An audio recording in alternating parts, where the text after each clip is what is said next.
This is the Best Friends Podcast, dedicated to sharing the people and programs that are ending the killing of cats and dogs in America's animal shelters. You'll hear from animal welfare leaders from across the movement who will share the innovative and collaborative work that are creating life-saving successes in communities of all sizes. It is Tuesday, April 28th, and I'm John Dunn. Welcome to the Best Friends Podcast. Now, this episode is another in this series we've decided to do, where we're going to look at some individual communities, the progress, the programs, the people who are bringing about the change. In episode 4, we went to Chicago. It's a city that has been able to capitalize on the success they've been building over the last few years. During the pandemic, their life-saving has gone to heights once thought to be unattainable. And for this episode, we're going to Virginia. Norfolk, Virginia. It's on the Chesapeake Bay. It's one community, part of the much, much larger Hampton Roads area. Norfolk is probably best known as a military town, as a huge naval base, which, according to my super in-depth Wikipedia research, is the world's largest. And for many of us in this work, the name Norfolk immediately brings one thing to mind: the notoriously anti-no-kill organization PETA. Now, this community isn't all about them, but you also can't leave them out of it, but we'll get to that later. I'm the bureau manager of Norfolk Animal Care Center. That's Michelle Dawson. I've always been a volunteer with animal services, like in some form. Growing up, we have I shouldn't say the largest, I think it's the largest penguin colony in the Southern Hemisphere. And I got to do a bunch of rehab work with penguins. If the accent and penguin rehab background didn't give it away, she's from Cape Town, South Africa. Michelle's professional career in the U.S. included a stint at, ironically, the Norfolk organization. Her next animal welfare job was working for Animal Care and Control in Richmond, Virginia. As an animal care worker and vet tech and everything but field services. And then moved to field services as an animal protection officer in Austin, Texas. She spent 10 years in Austin before making the move to Best Friends, where she worked with municipal shelters across the country, helping them implement life-saving programs to get them to no-kill. Now, although I didn't work directly with Michelle, I got to know her a little bit, and I can vouch that she's smart and funny. I come from the school of thought where you have to collaborate, you have to help each other, and you are never as smart as you think you are. That includes you, John. Okay, maybe she's not that funny. Anyway, she definitely is tough. So when the Norfolk opportunity presented itself, she was all over it. Well, it's no surprise that the position had been open for a while. You're potentially stepping into a hornet's nest, so to speak. So what is the deal with Norfolk? Why is it such a hornet's nest? Deborah Griggs, by day, is a real estate broker in the city. In 1998, I started a small animal rescue organization in Norfolk, and that pulled my heart to the realities of what was happening with animals in my public shelter. It's fair to say that Deborah is one of those visionary types, in that she very quickly realized way back then that the way things were working didn't really work. Sure, her rescue saved lives, but the impact her organization had on the shelter was limited. We shifted our focus. And we shifted it because we wanted to deliver a different outcome. We wanted to save more lives and do it more effectively. So we began to focus on, we didn't even know what it was called then, by the way, but it was surrender prevention.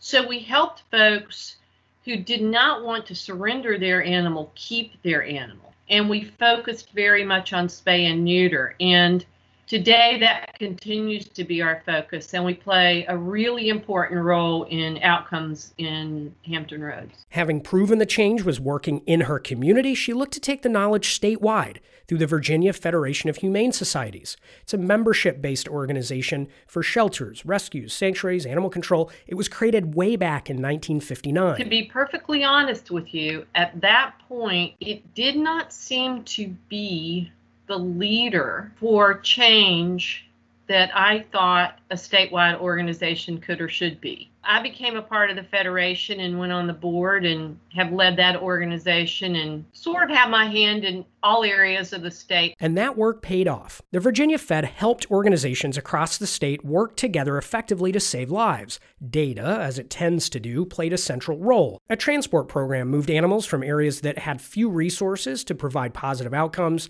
to areas of the state where resources were more plentiful and positive outcomes could be achieved.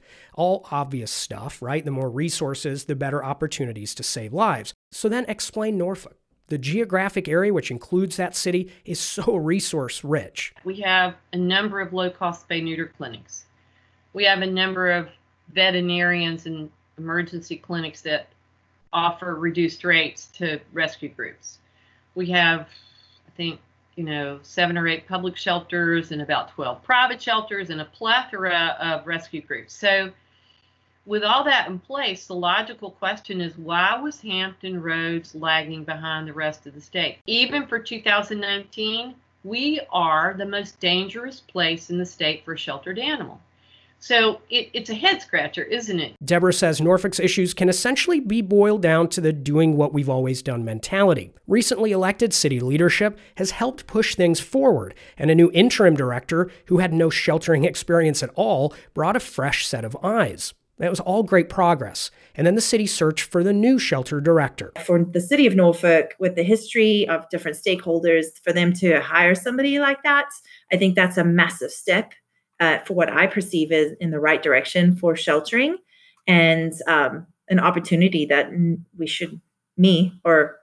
I say we as a movement, as an industry, we couldn't turn down. And obviously, Michelle picked one hell of a time to start. I had a whole strategic plan when I moved here, and I had timelines and things to roll out, and that just completely went out the window with the pandemic. We're kind of pushed into doing things a lot quicker. And we're back to that silver lining. Accelerating the implementation of programs. It's not a bad thing at all. The bright light that happened in this community. On Friday, before the city shut down, this new director came out with this crazy idea that she was going to get those animals out of that building by foster or adopt. And it was going to be a public event, and everybody was invited. And look what happened. They ran out of dogs and cats who could leave the building. Yeah, super proud of them for that weekend. It was unlike anything I had ever seen in a shelter that was used to only doing 5 to 10 animals on a very busy day, did 30 on the first day and then 20 on the next day. I cannot possibly convey the electricity and the energy and the inspiration that brought to this community, who had never seen anything like that before, had always been told that was impossible. I don't wish this pandemic on anybody, but for animal services, it really can be an opportunity to make some much needed changes. And what we've always been searching for and have been fighting for, this is the time to make those changes because we are forced into it. You might as well make them permanent. Some of the changes that need to happen in Norfolk are biggies. Operations during the pandemic are using the guidelines set forth by the National Animal Control Association, which means they're not accepting any healthy animals in traps, including community cats. But that city has an ordinance that expressly prohibits trap neuter return. So Michelle says she'd love to see that change. Really implementing systemic change to support that life-saving is what we're going for. And it's definitely on the menu. Let me be clear. Our goal is at least 90% for the state. We're not there yet. Deborah and the Virginia Fed will not see that goal realized without success in Norfolk. Now, Michelle has plenty of things planned, such as a behavior modification program and developing the knowledge of her team. I want to see the staff at Norfolk Animal Care Center get opportunities to be exposed to other ways of sheltering.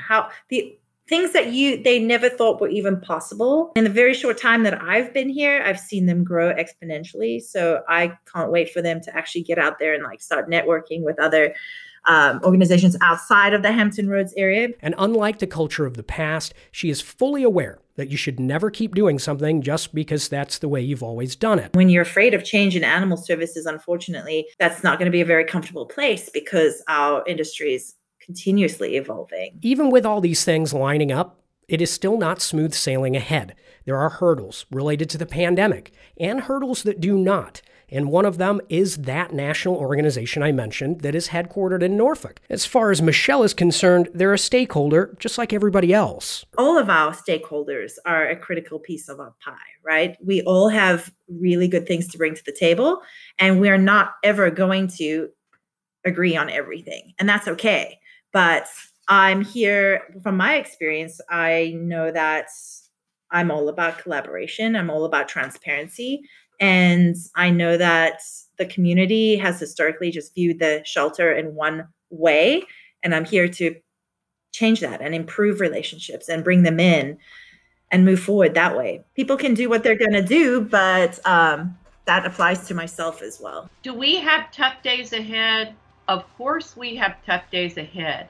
But this engagement of the community is so very powerful that I feel positive about how this will all sort itself out. The producers of the podcast, Tawny Hammond, Amy Charlton, and Mark Peralta.